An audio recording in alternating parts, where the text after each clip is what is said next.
Morning. So these are the chakra cards that I pulled out today, and I just thought I'd spend some time going through them, as much for the benefit to me to remember them as much as it is to share to other people the sort of things that I've been doing. So the first card that I looked at was the perfection one, and the red chakra cards are all about what currently sustains you and what will require growth in this particular card layout that I did. And this sums me up to an absolute T. The quest for perfection, judging others on myself on my ridiculously high expectations of myself. And so for me, this card signalled as a starting point about being too hard on myself, being too hard on others, and expecting perfection.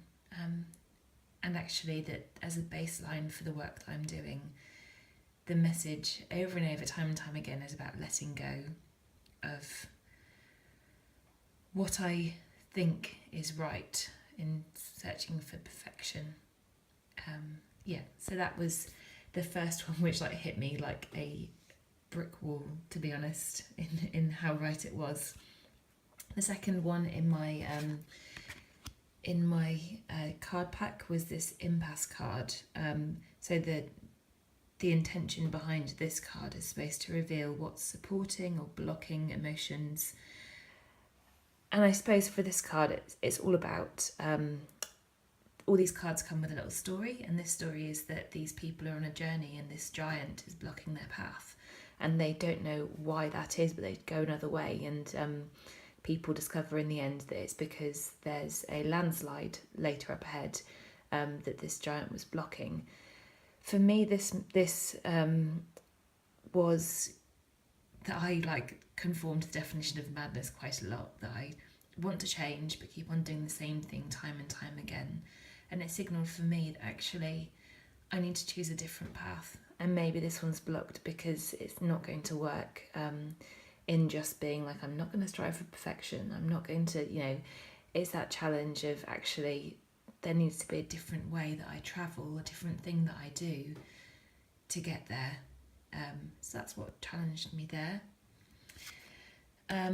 The third one, the yellow card in this reading, is all about intellectually what's going on, so more about the mind than the heart. And this one about prayer is about your thoughts being your prayers. So it doesn't really make sense. You can probably read more on the chakra website if you're interested in it. But it really made me think that my most powerful thoughts are prayers that I'm sending out and that come back with a response. If I'm focusing on the perfection or those destroying habits and voices about how rubbish I am, how fat I am, all these different negative things, that sends out negative energy into the atmosphere, which brings back negativity. So for me, this is all about having that positive importance of mantras to change my way, the things I say to myself, like I put myself first. I spend time each day doing things that are good and healthy and supportive of me. I find my own path, which is different from the path of other people, and that's good and right. Those sort of things, actually, that is hugely important to keep that up, and so that's what that challenged me about. The next one, the green, is all about the heart, what must be healed. And this one about wisdom, let me just see about what it says in more depth. The wisdom one is, so this one is about patience and acceptance. Sage is perfect when you need to prove nothing, when you choose simply to be wise. And so that for me is about being in the now, and just listening to my heart and living in the now, which is something that I like super struggle with. So it was very, very relevant. Actually, all these things is about being in the present and not projecting to the future or living in the past, but really being in the present, which all these things are helping me to do.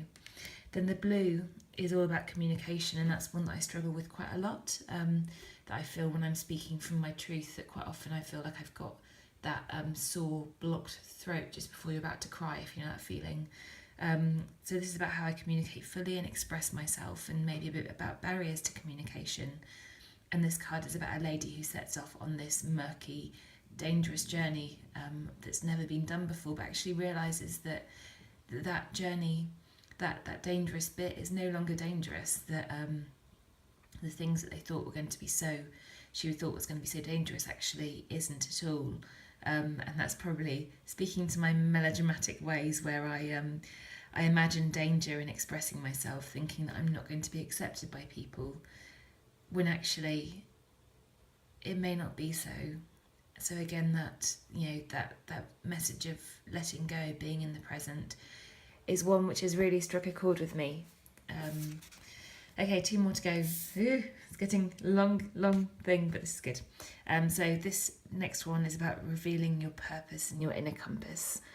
And this one about faith is a lady who's holding up against a brick wall, and then the gods of wisdom and time and everything come to her and say, that's not a wall, it's a beautiful thing that you're holding in your hand that you think is a wall, but it's not.